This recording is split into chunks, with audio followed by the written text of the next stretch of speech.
Circle Time Magazine is a professional development talk show for educators. This is a special season of Circle Time talking all about supporting school-age children. This show gives real-world examples of teaching and learning in a variety of early childhood education and school-age childcare settings, as well as ideas for using appropriate and accessible materials. Every episode has tips and methods for you to try out too.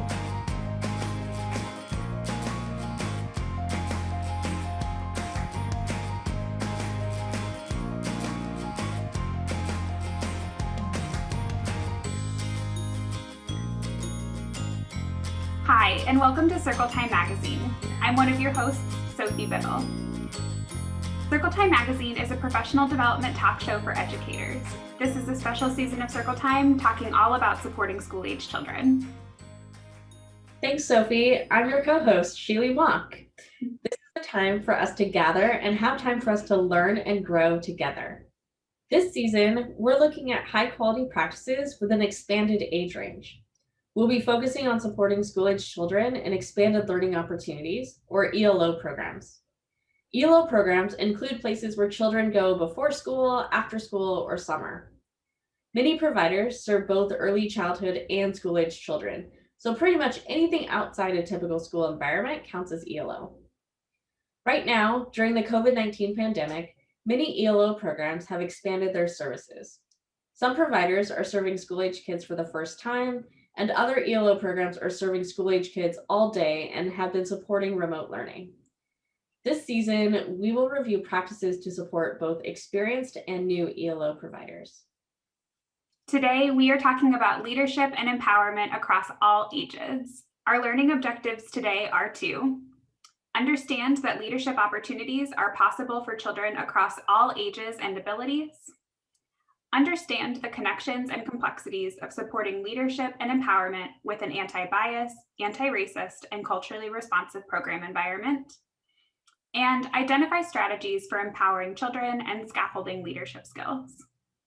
A key tenet of ELO programs is to center youth voice and empower youth leadership. You may remember Sadalise from her role as kid correspondent in earlier seasons of Circle Time. For this season, we're delighted to have Sadalise return along with her sister Gabby as junior hosts. So let's welcome them to the space and kick off our Youth Voice segment.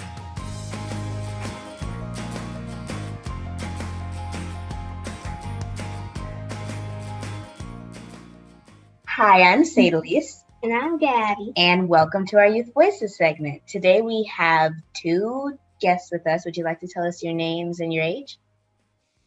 Hi, I'm Olivia, and I'm 10. I'm Wesley, and I'm 12. Welcome. So we just have a few questions for you guys, and take it away. Our first question is, what makes someone a leader? I think what makes them a leader is not about social status, but instead the ability to help people and make sure that everyone in your group wins. What I think makes a leader is that they really care and that they listen, should help when somebody is in need. Yeah.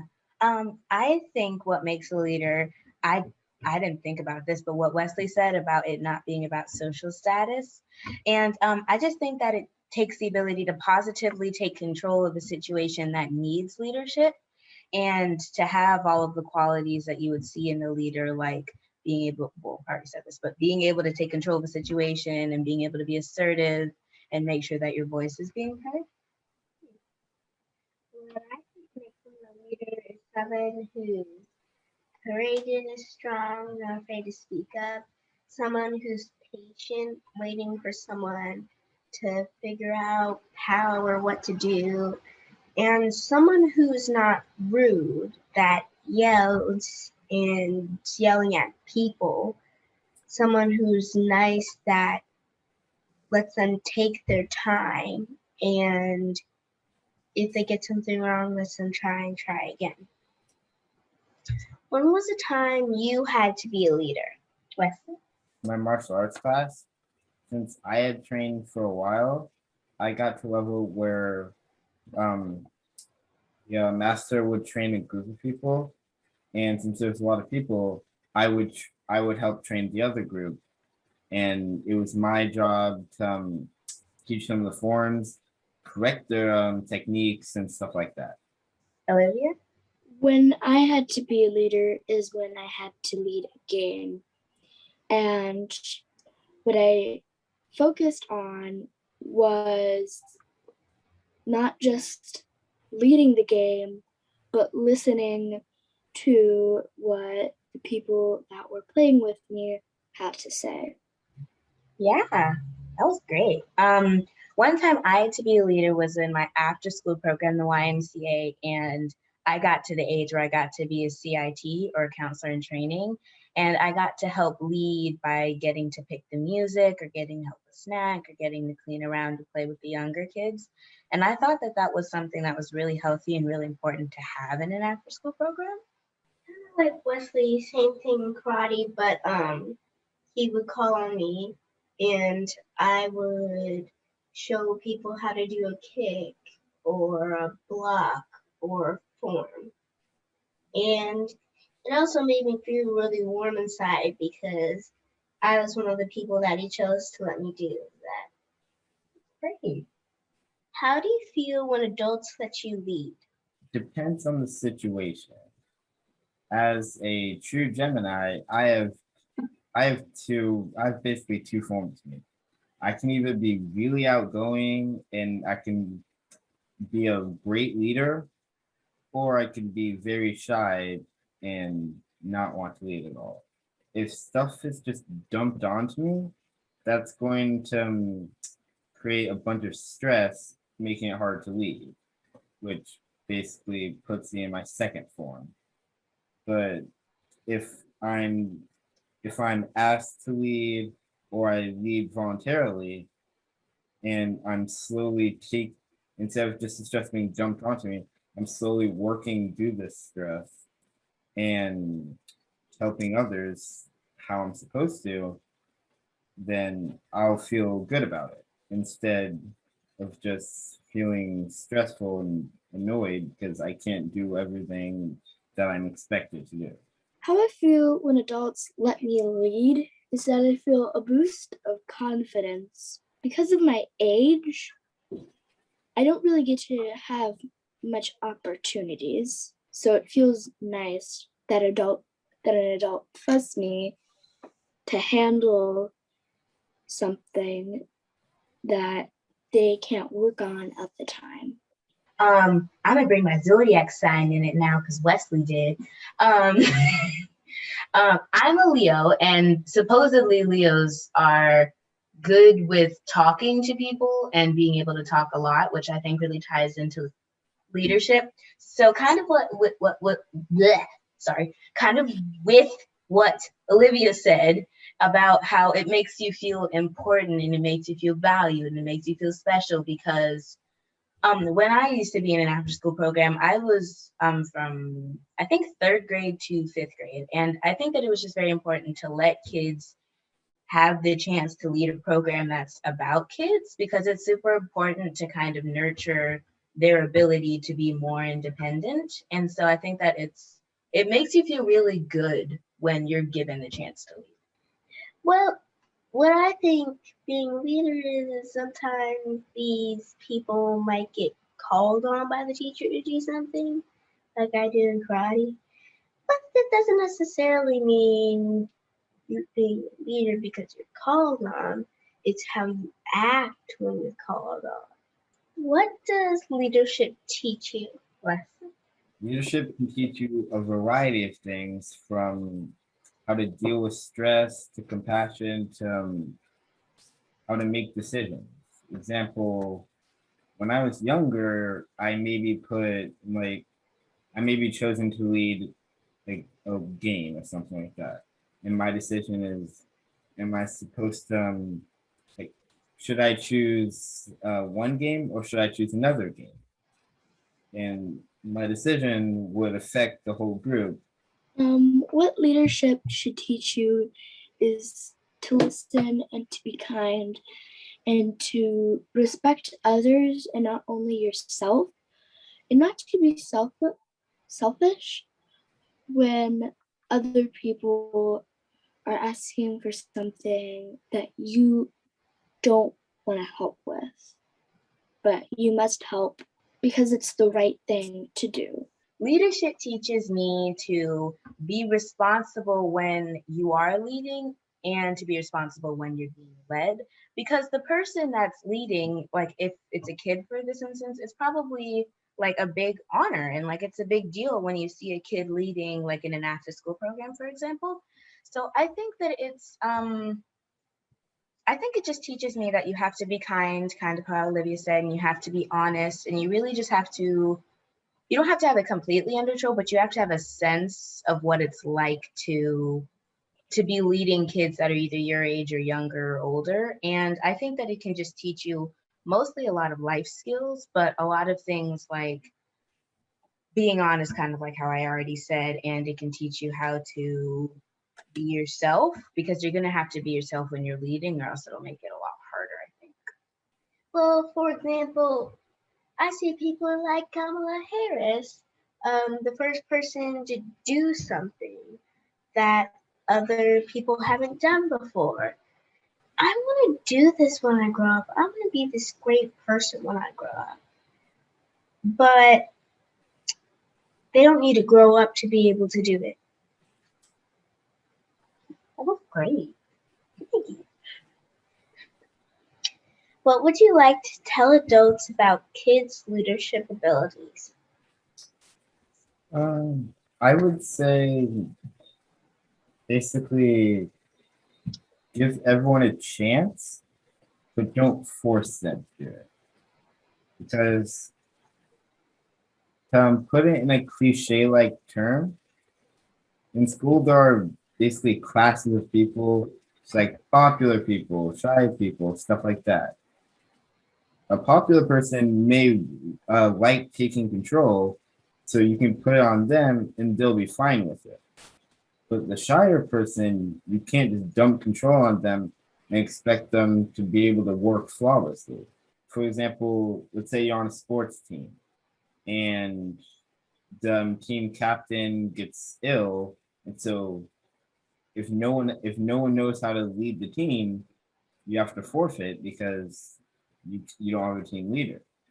But if someone else knows how to lead the team, even though they're not the main leader, they can step up and take that position until the other leader comes back.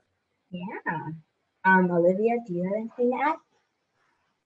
Some adults don't think that the younger kids have the ability to do what a leader can do, that they also don't respect some kids because they're younger or they have a disability or because they don't have the most perfect like skills in the world. They're not like, and because like they have all these flaws that they don't get to lead as much. But when you actually let somebody do what they can do, they can make change in ways that some people have never seen before. That was amazing, very inspirational. I'm like, my heart was touched. Sorry, I need a moment. Okay, I'm back. Something that I would like to tell adults about kids' lead abilities is that I honestly don't think that many adults think that kids can lead because they think that they're just going to make unhealthy decisions or decisions that aren't productive. But here's the thing, when adults are leading, kids are taking after your example. And if you're being a good leader, they're learning and they're thinking about how they can be a good leader too. So you are actually setting these kids up for success to lead. But when you don't, there's kind of no point if you're not letting them lead, but you're showing them how to be a great leader. So I think that kids' lead abilities are amazing and that they can almost be limitless. And it helps because you're being such a great leader too, adults. So if you give kids the chance to lead, I feel like they could really surprise you. What I would like to tell adults about kids' leadership abilities is you should let kids be leaders more often, but give some kids that don't want to be leaders the power to have them, and make sure they get feel what it's like. So maybe they have that choice someday that they want to do that too. That was great. And I'm still getting a little teary about Olivia's answer. But yeah, okay. So thank you both so much for coming to our youth segment, and we'll see you guys next time. Bye. Bye.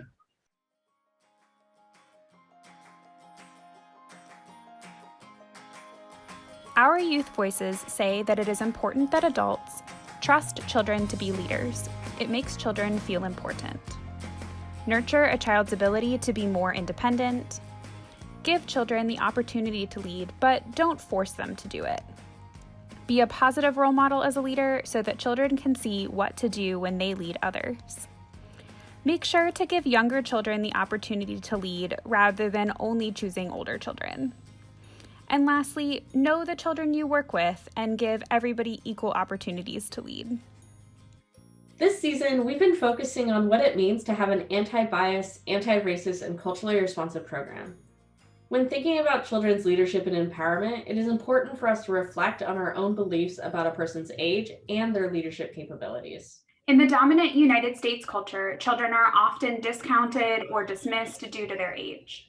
This is a type of bias called ageism or adultism. Ageism is a form of discrimination based on stereotypes or assumptions about a person's capabilities based on their age alone. More specifically, adultism refers to behaviors and attitudes based on assumptions that adults are better than children and entitled to act upon children without their agreement.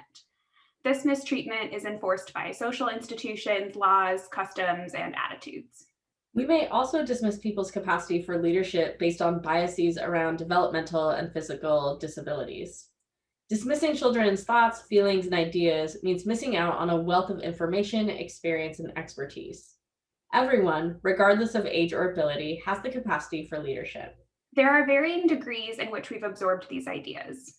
Some examples are overt, like ignoring children when they contribute their thoughts or actively excluding a child from a leadership opportunity based on their disability. Other examples are subconscious or less visible. It's important to recognize that we all absorb these ideas from the dominant US culture. We encourage everyone to take time to reflect on and address these biases for ourselves and how they might show up in our programs. Practically speaking, one way to reflect on and address this is asking children how they want to spend their time.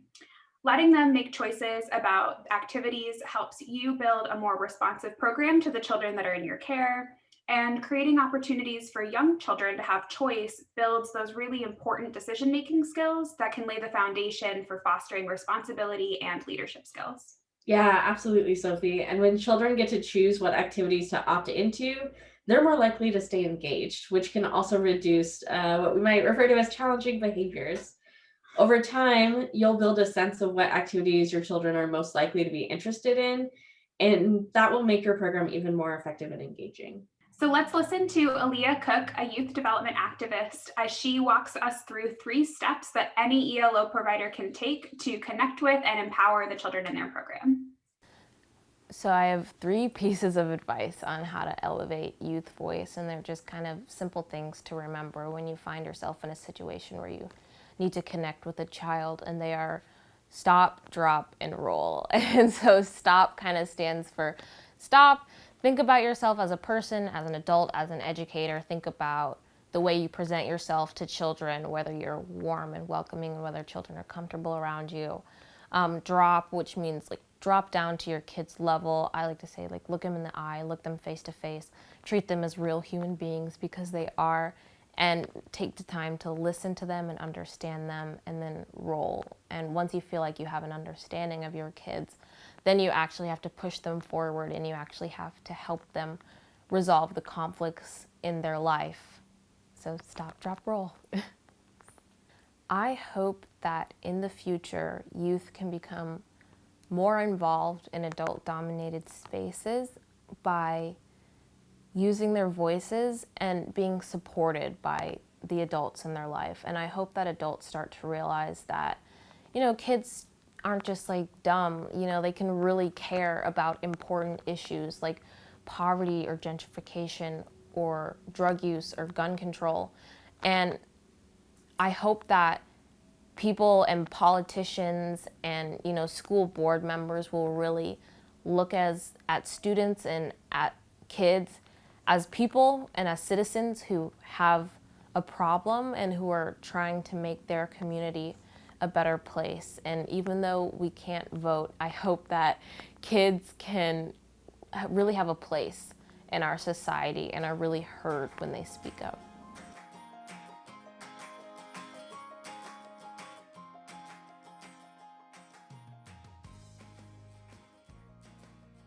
Let's hear from Chelsea McElroy of Vision Step Team and Pathways Enrichment Academy about her experience supporting children's voices and leadership skills.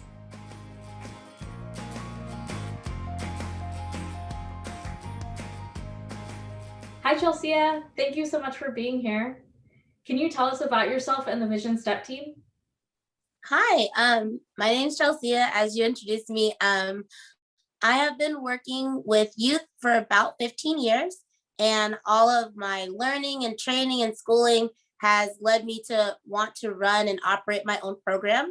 In 2016, I began the Vision Step Team kind of as just a program for girls to get together and express their feelings and talk about issues, but the kids really didn't want to talk. So we ended up stepping, dancing, drawing, using other creative outlets to express everything going on inside of them. So I took that model and I ran with it.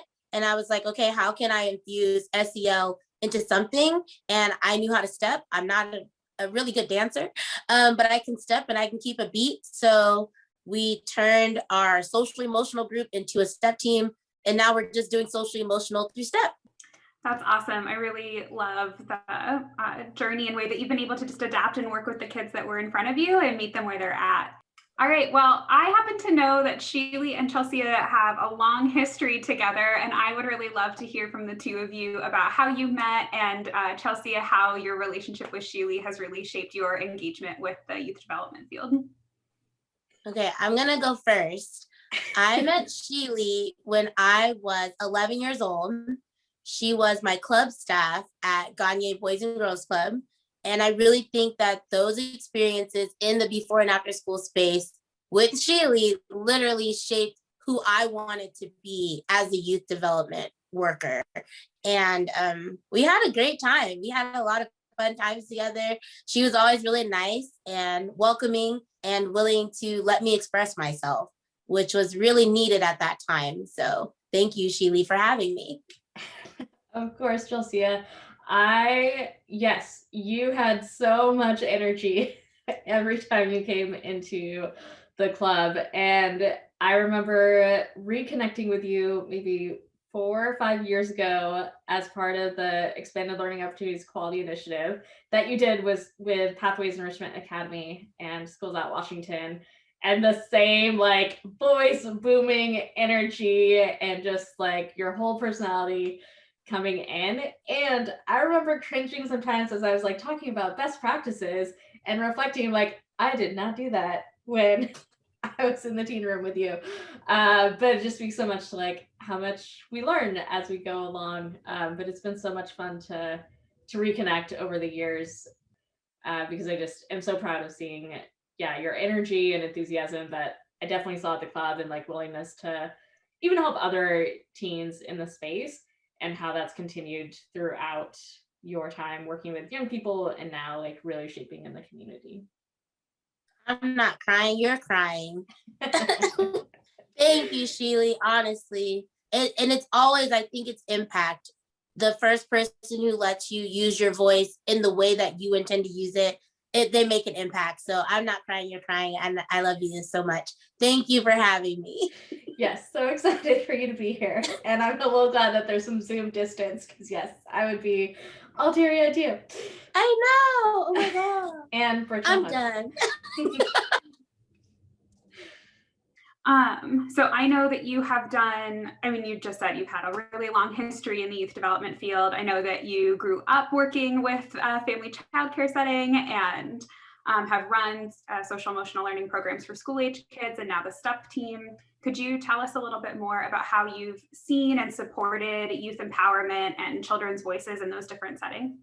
Yeah, for sure. I think, yeah, growing up in a daycare, I believe when I was 13 is when my mom took on a leadership role in a large childcare center licensed for 150 kids. And I was like, you know what? I'm going to teach kids how to read. I'm going to be this superhero and come in and do all these amazing things. And I had like the most fun time doing recess with them and engaging while I was still a teenager myself. So I think it just kind of became model the expected behavior while I was a teenager myself. And then that elevated into scaffolding the expected behavior and how can I apply that in the different classrooms.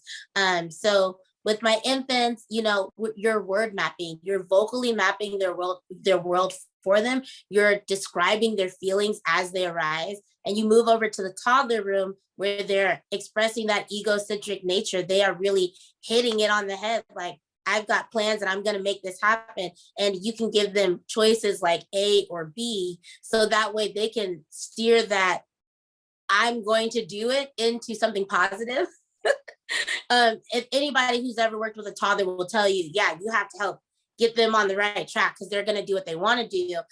And I found my niche in preschool teaching, which led me to doing ECAP and Head Start. I love preschoolers because that is when their brains are really expanding the most. So ages 3 to 5 years old, that's my target market. I love them. And the way that they really express themselves are through their words. So when you're reading to them, you're giving them opportunities to develop their vocabulary. And as their vocabulary grows, then they're able to assert themselves more throughout the classroom. So I love the beginning of the year when I'm sitting down with a book and I'm just saying, hey, let's talk about what we do in school. And by the end of the year, they're telling me, they're like, I have a suggestion. I'd like to do this in school. And my favorite word to teach in preschool is hypothesis. I think it's hilarious to hear a 4-year-old say, I have a hypothesis.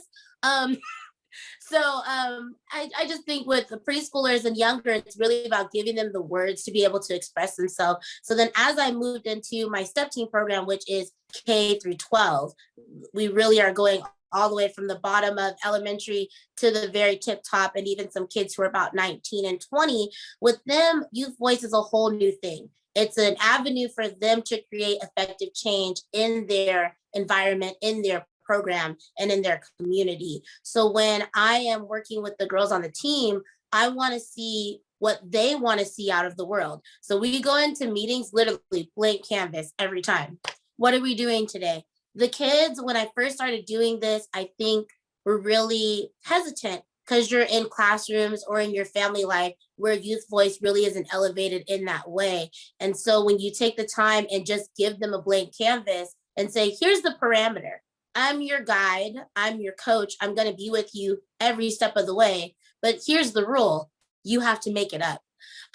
So I think elevating their voice in that way, it's just been an elevation literally from where I started to where I'm at now, that now I can sit in a circle of 25 kids ages 4 to 20, and we can make something happen based on what they all see happening in their community.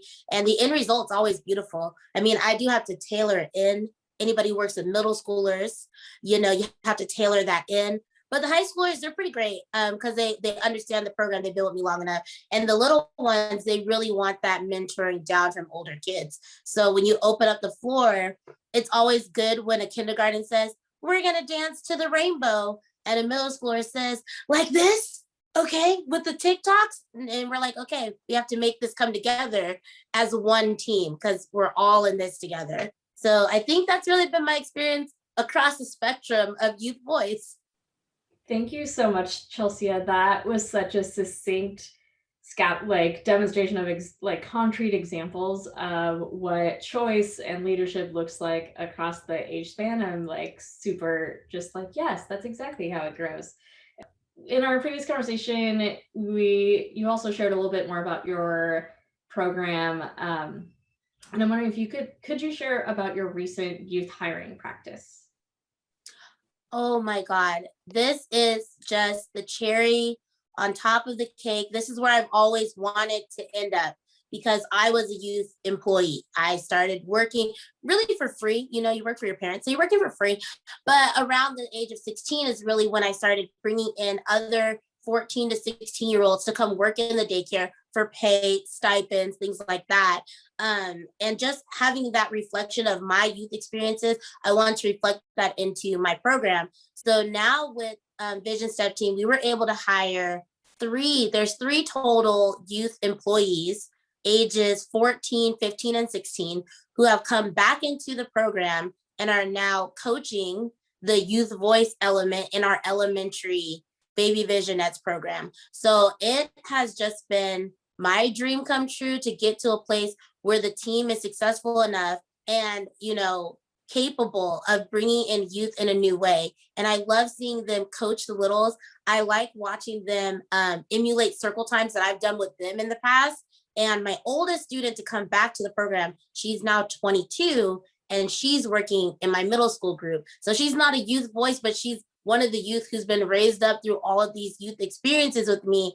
I had her when she was 11, and to see her come back and say, I've graduated college, I want to get involved, I want to give back to what gave me so much. So yeah, so Vision Step Team across the spectrum now, we have youth employees, and it's really elevated their voice in a new way as they're coaching their programs. It's so crazy. It's crazy to watch. It's really insane because they're mimicking everything that I know I put into them. So I know I planted the right seeds. And in early learning, I was told a long time ago, we're just here to plant the seeds. We're not here to smell the roses. But I get to smell my roses. So I'm so pumped to do that.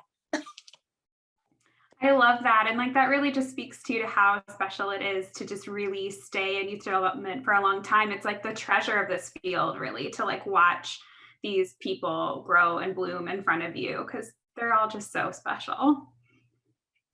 I'm really curious to hear, you know, you've been in this field for a long time. We would love to hear what professional development supports helped you grow and blossom into the awesome coach that you are today. Man, I would say this started way back when, not even gonna say any name, Sheely. I feel when I was a student at Ghanaian Boys and Girls Club, they gave me leadership roles and opportunity. And every time you had a leadership role at a Boys and Girls Club, they came with these little contracts and you really had to read them. You had to sign them because they meant something, right? And so when you give a youth a standard, then they're going to rise to that standard. And me, I'm an overachiever. So I'm like, I'm going to exceed that standard. I'm going to be so amazing in these roles. So even as I was still a teenager myself, I was learning how to be a better role model to my peers. So by the time I was about 18, I did enroll at Bates Technical College. I recommend it to everyone working in youth development to just take a basic STARS class. It gives you child development from birth to 13. It's really easy to take, especially if you love what you're doing, because once you love what you're doing, you're like, okay, I need to get all the skills. Again, because we're all overachievers, we want to be the best for these kids. So we're like, okay, I'm going to get all these skills, I'm going to master them, and then I'm going to exceed expectations. And then as I completed my degree, I went back and I got a certificate in school age learning, I think it's called. But yeah, so I have 4 certificates, but the one that meant the most to me was school age development. I always wanted to be a before and after school person. I'd never really wanted to be an in-class teacher. I don't know how that, you get what I'm saying though? So because of that, I wanted to get that certificate in school age care, and I wanted to make sure that I was doing everything right by these kids. And then I've been through YPQI training with schools out Washington. I've been through a couple trainings with Tacoma Public Schools as well, and with Greater Tacoma Community Foundation. And I just think that in Washington, we're so lucky that we have organizations like Schools Out Washington that feeds back into youth development workers. But yeah, Schools Out Washington has been key in that for me. Thank you so much, Chelsea, for sharing like the depth and variety of where learning happens and the different places that you have grown your skills. I just appreciate hearing both from like being in ELO or after school programs back in the day, all the way to college and then certificate programs. And then of course, appreciate the nonprofit organizations providing professional development as well. So thank you. As we wrap up, we'd love to hear your advice that you have for other providers as they seek to empower children's leadership skills. Ooh, okay. Jumping into the school age classroom is the hardest room to jump in when you are a preschool or a toddler teacher.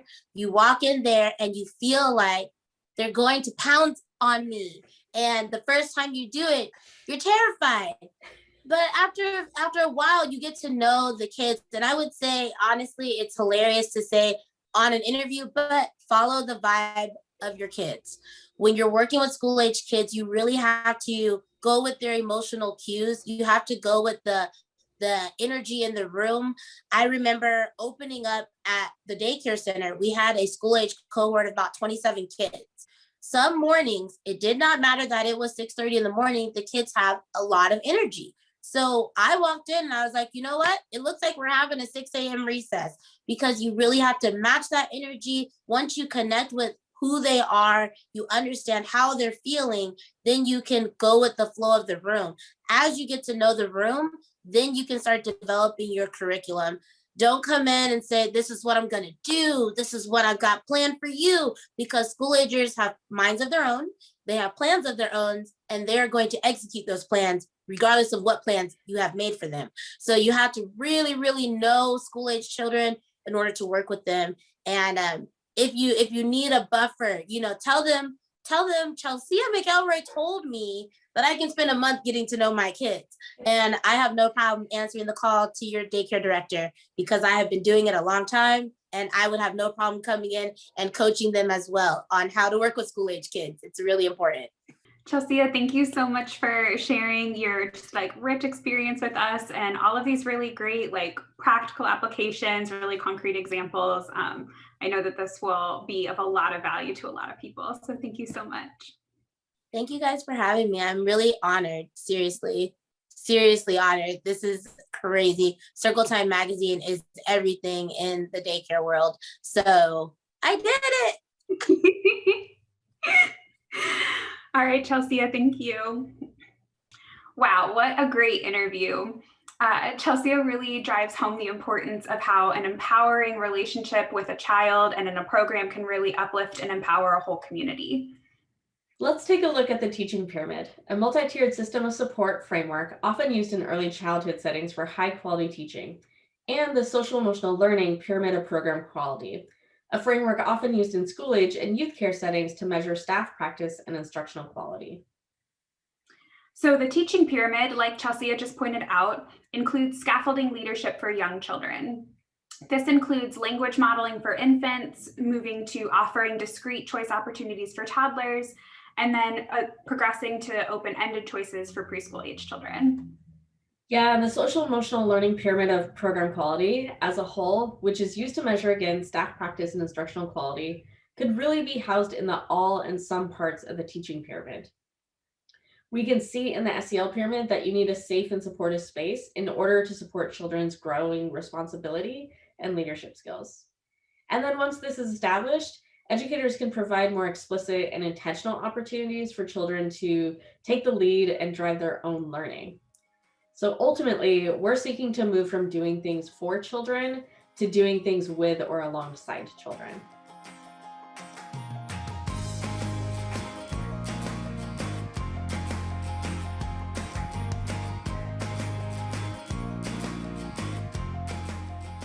Let's welcome Morgan Fu-Mueller and hear from them about youth-led ELO programs and empowering queer youth. Hello. Hi, Morgan. Can you tell us a little bit about you, your podcast, and what it's like running your own after-school program? Yeah, for sure. I'm Morgan Fu-Mueller. I use they, them pronouns. I've been relatively out non-binary for almost a year now. A couple months ago for my AP Lang class, I made a podcast about non-binary identity, especially in different cultures around the world and historically.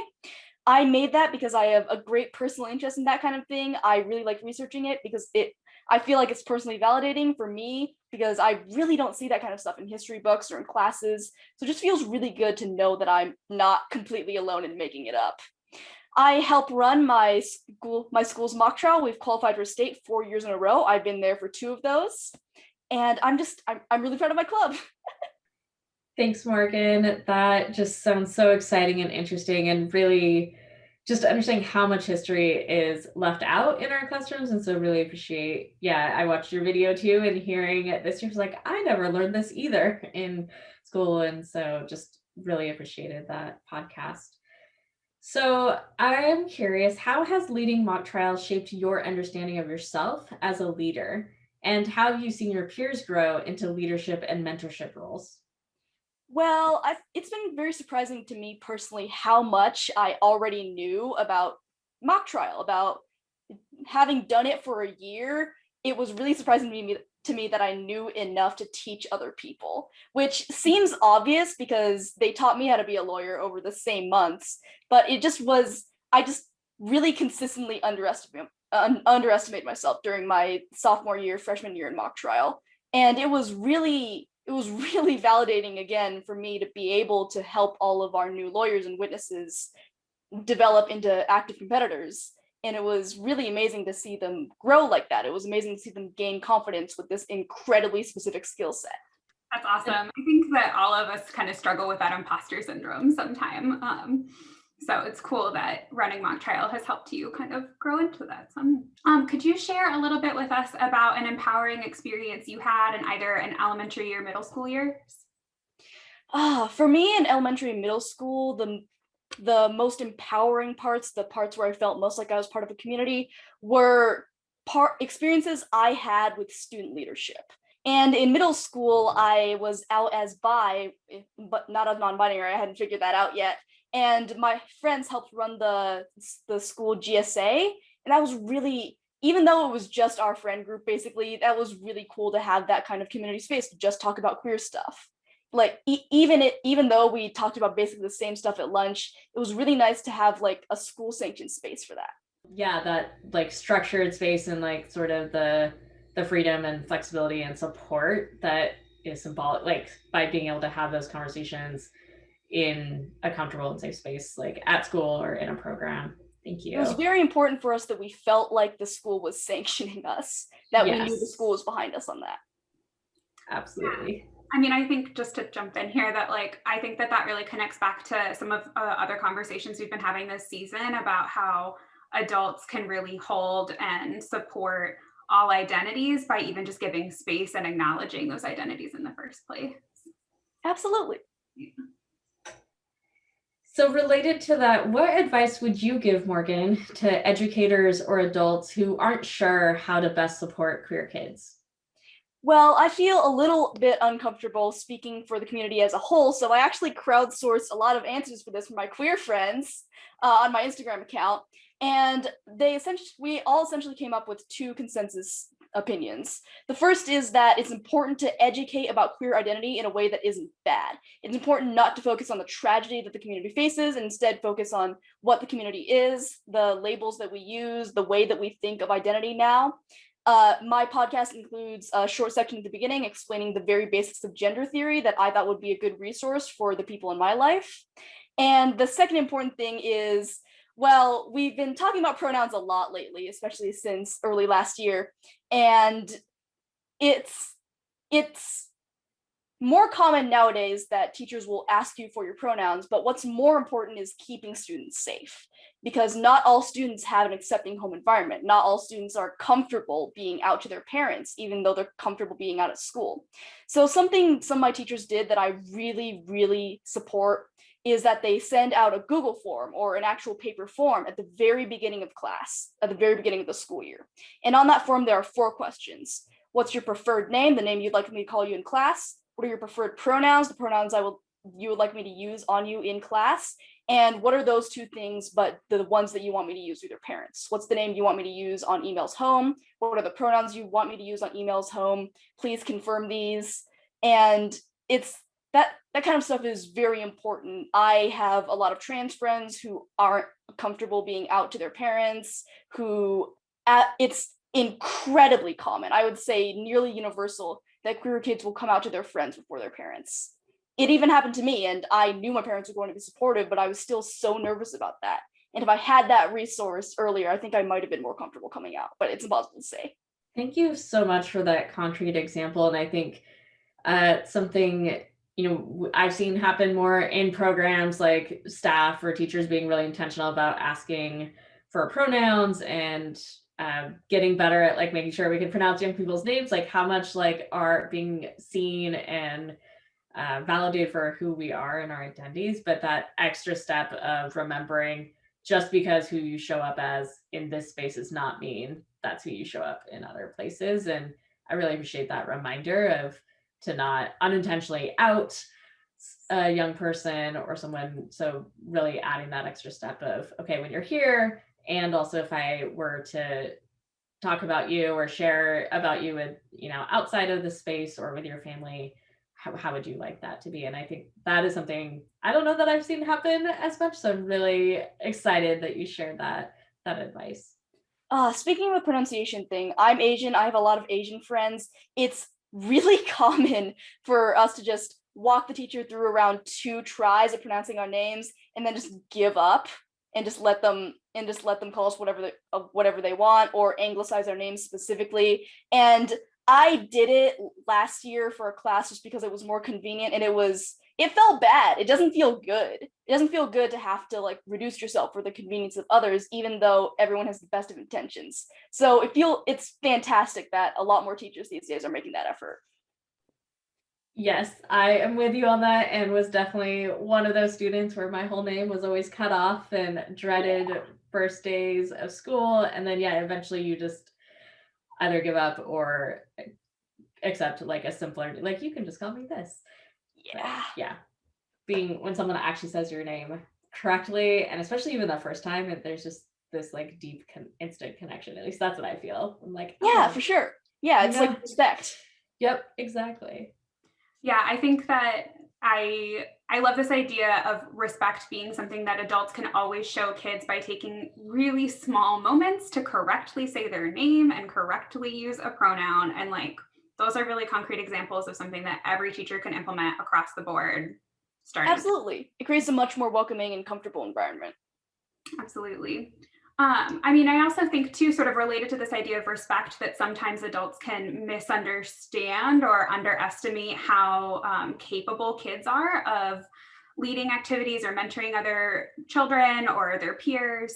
What advice would you have for adults who are wanting to support child-led activities and child-led learning, but maybe aren't so sure how to start?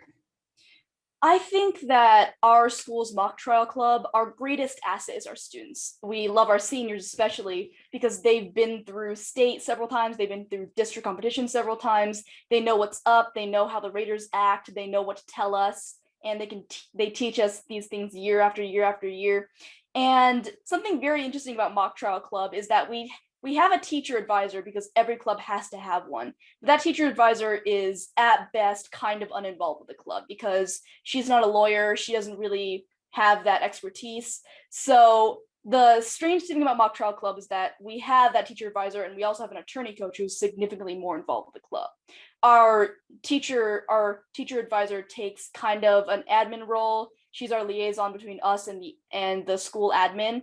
And I think when establishing a more student-run club, it's important to kind of feel out what role you can take that will allow you to give the students space to breathe. So for us, that's basically nothing.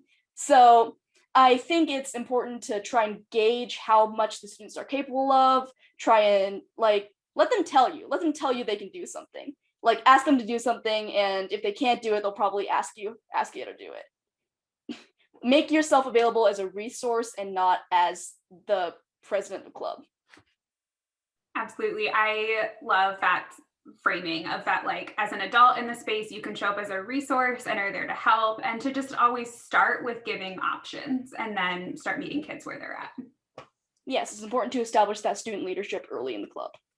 Absolutely. Well, Morgan, is there anything else that you want to say before we wrap up? I think one of the best experiences I've had with being non-binary in the year that I've been kind of out has been the fact that I've introduced myself with pronouns in courtrooms in state competition, and the judges have just absolutely immediately respected that. They call me counsel instead of Mrs., even when they call my co-counsel Mr. It's very refreshing to have that automatic acceptance. I think that there's an immense amount of progress already being made, and I think it's important not to underestimate yourselves or any of your students. I love that. I love that there is that you hold such a lens of hope when thinking about both queer history and queer future. So thank you so much for being here with us today and sharing your thoughts. It was a delight to have you. Thank you for having me.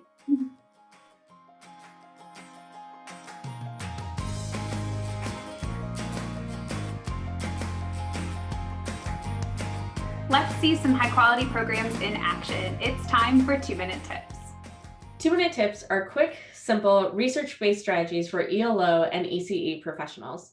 Each tip contains a short introduction, links the strategy to research-based outcomes, provides short practice tips for implementation, and a video of the strategy in action. So today's 2-minute tip is called Integrating Youth Voice. As always, we can see a little blurb up at the top that describes the importance of this practice. If you scroll down, you can see some easy to implement tips that you can apply to your program today. And then over here, we can watch a youth-led activity at a program in Seattle called Blazing Trails. We can see a young school-age kiddo named Ren work on her leadership skills by leading an oobleck making activity at her after-school program. So let's go ahead and watch.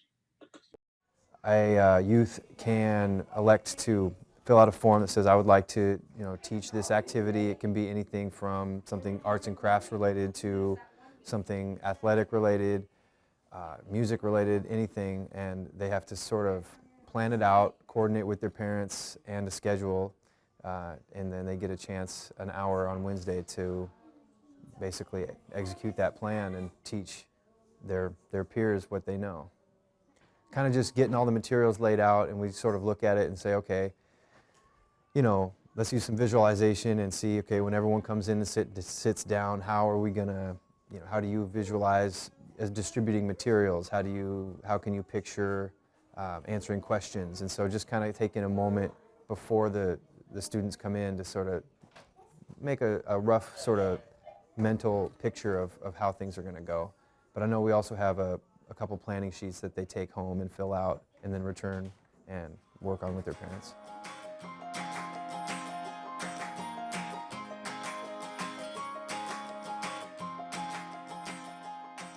Now it's time for Try It Out. So ultimately, the goal is to center the interests and grow the leadership skills of the specific children in your program. One way to do this is to scaffold youth-led activities like we just saw at Blazing Trails. So in the magazine, we have included a youth leadership sheet.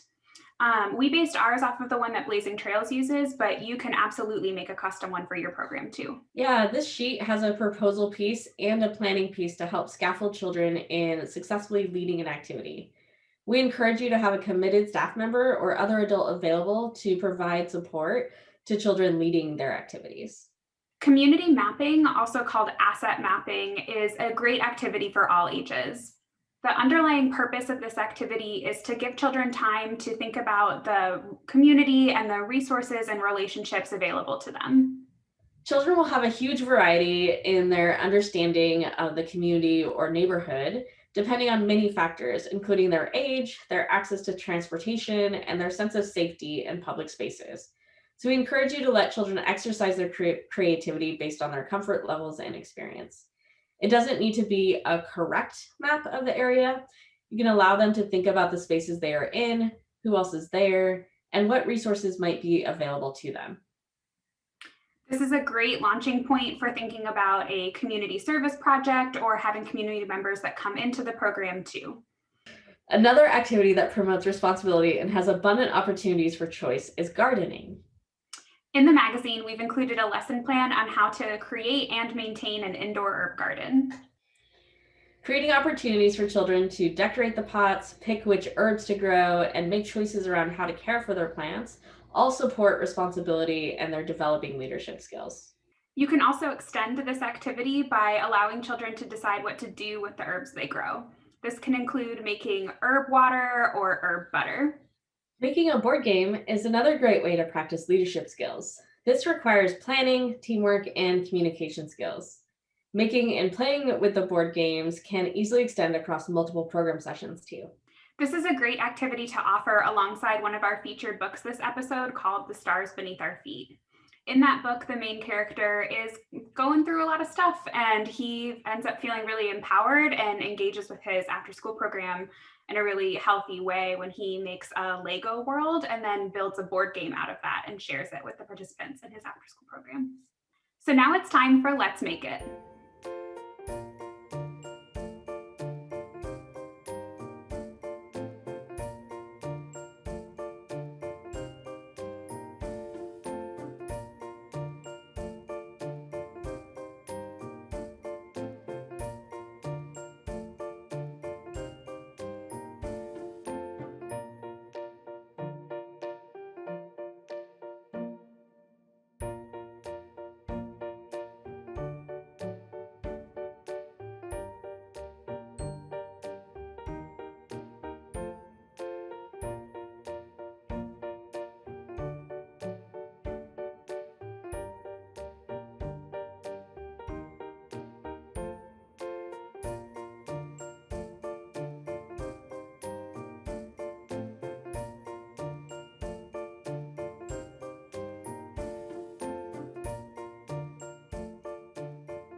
All right, here at Circle Time, we love to talk about books. Cozy areas and book corners are easily stepped up for use by school-age children by simply offering books at an appropriate reading level. In this season, we are going to feature 2 different types of books. The first is a read aloud book appropriate for all kids up to probably about 2nd or 3rd grade, but really anyone can enjoy these stories. And then the second book that we'll offer and talk about is a chapter book for older students that are more comfortable with about a middle reader level chapter book. I am so excited to have Sadalise back and then also to welcome Avery for joining us for book club. So hi Sadalise, hi Avery. Hi. Thank you both so much for being here with us, and I am so excited to hear your thoughts about these books and also for you to share your book club reflection questions with everyone. So our first book that we are going to feature this episode is a read aloud book called Sofia Valdez, Future Prez by Andrea Betty. Avery and Sadalise, what did you think of this book? Avery, do you want to start us off? So I think this is a really great book, and I love the story. Sophia and her abuelo are really active in the community, and then one day her abuelo gets hurt on a trash heap, and then Sophia has this great idea: let's turn the trash heap into a park. And so at first this proves a little difficult. She can't get it approved by the city. But then in the end, after a wonderful act of peaceful protesting, she and everyone around her managed to get it approved. And this just goes to show that kids can do anything. Yeah. Something that I kind of agreed with what Avery said is at the end when she was talking about how kids can do anything, that's kind of tying into what I was going to say with how she goes down to the office to talk about how she's going to do the park, and she's kind of overlooked because she's a kid, and most of the time people think that kids can't really do that much because they're so much younger, and how she has to use her courage and her bravery to stand up and be like, no, just because I'm a kid doesn't mean that I can't do anything. And I thought that was a very important message to show for younger kids and kids that are in middle age. Yeah, absolutely. I love this book. It's just such a great example of that, like, kids can totally be overlooked and actually they can do anything and can totally be active, important members of their communities. So I'm curious to hear your guys' reflection questions for this book. Avery, do you want to start us off? Sure. So Sophia, to go and get it approved by the city, she kind of had to defy the social norms that were holding her in place as a child. So my reflection question would be, how have you defied social norms? Yes, when she went down to the office, she kind of had to stand up for herself and try not to be overlooked as a kid. So my question would be, when has there been a time when you were overlooked as a kid, and what did you do? I love both of those questions. Well, Avery and Sadalise, thank you so much for joining us here at Book Club today. Bye. Wow, we've come to the end of our time together. We created this episode because it's important to understand that leadership opportunities are possible for children across ages and abilities. We made connections with supporting leadership and empowerment with an anti-bias, anti-racist, and culturally responsive program environment. And lastly, we identified strategies for empowering children and scaffolding leadership skills. Wow, so this concludes our season of Circle Time Magazine, Big Kids Edition. Thanks for joining our Circle Time. Bye, everybody. Bye.